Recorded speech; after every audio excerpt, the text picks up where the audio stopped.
There is someone who disappeared with 100 trillion won. That money, even at this very moment, remains untouched and exactly as it was. This is not a novel. This is actually happening right now. In the fall of 2008, the global financial system was like a giant casino. Dealers called banks rigged the game, and as Lehman Brothers went bankrupt, this entire casino collapsed.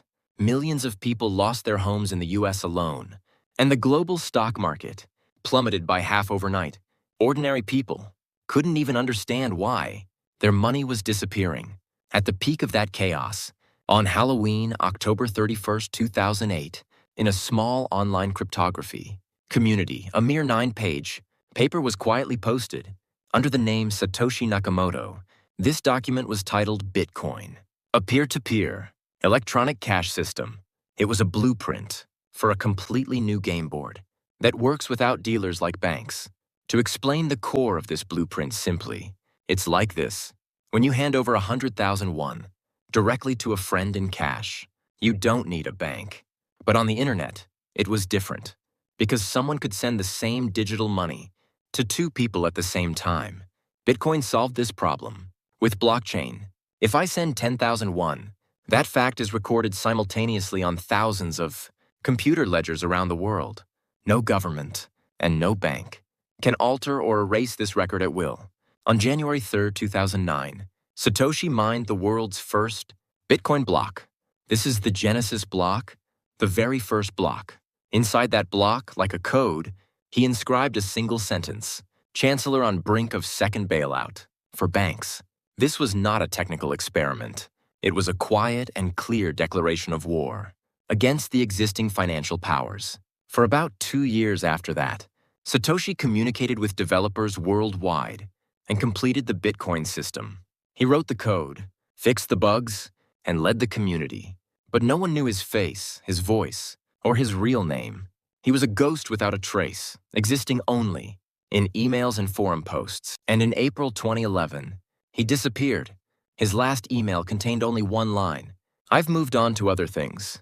There was no further explanation, no farewell greeting.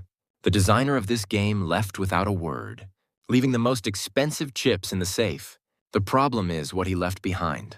According to researchers' analysis, Satoshi is estimated to have mined village, about 1.1 million bitcoins in the early days. As of 2026, the price of one bitcoin is around $90,000. By simple calculation, it's $99 billion, reaching about 140 trillion won in our currency. These coins haven't moved once, not even a single one. Since 2010, why is this important? The total supply limit of Bitcoin is 21 million. Like gold, only a limited quantity exists. Of those, 1.1 million is about 5.2% of the total. It's like 30 people in a class sharing pizza, but one person taking a whole pizza and a half for themselves. If these coins were poured onto the market at once, the global cryptocurrency market would be shaken by a supply shock. In fact, in 2024, when an anonymous user deposited 27 bitcoins into Satoshi's wallet, global media immediately reported it as breaking news.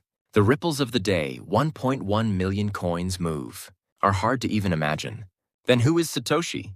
The most likely candidates are 3 people. The first is Hal Finney. He was the first person to receive a Bitcoin transfer and directly exchanged emails with Satoshi. The fact that he lived in the same California neighborhood as Satoshi raised suspicion. He passed away in 2014 from ALS. The second is Nick Szabo. He had already designed a cryptocurrency system called BitGold in 1998, and the logical structure and ideas of the Bitcoin white paper are surprisingly similar to BitGold. Linguistic analysts say his writing patterns show the highest statistical match rate with Satoshi's paper. The third is Adam Back. He is the only person directly cited in the Bitcoin white paper, and he developed Hashcash technology, the basis of Bitcoin mining. All 3 deny being Satoshi.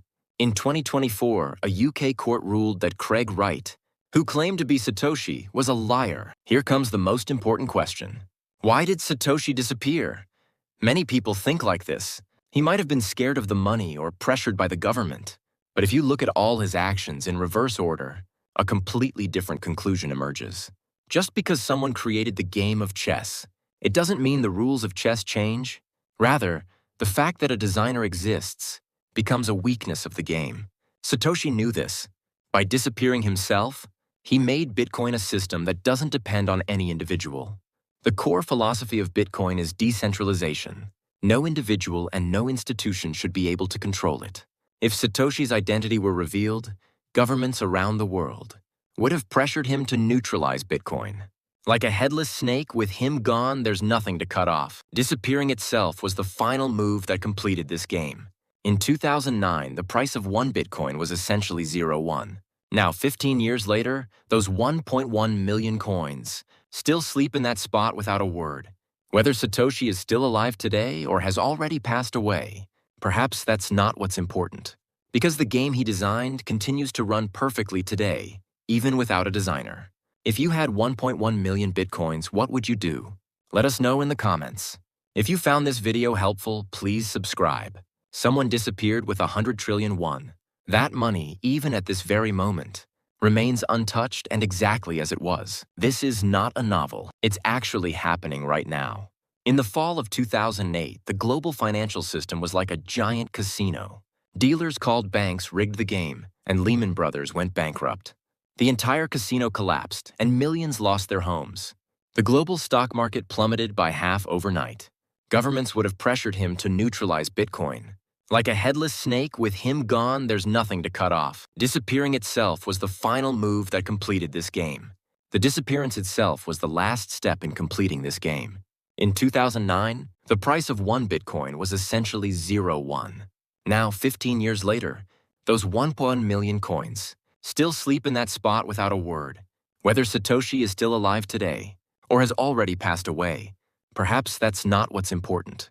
Because the game he designed continues to run perfectly today even without a designer. Because today, it still runs perfectly. If you had those 1.1 million Bitcoins, what would you do? Let us know in the comments. If you found this video helpful, please subscribe. Someone disappeared with 100 trillion won. That money, even at this very moment, remains untouched.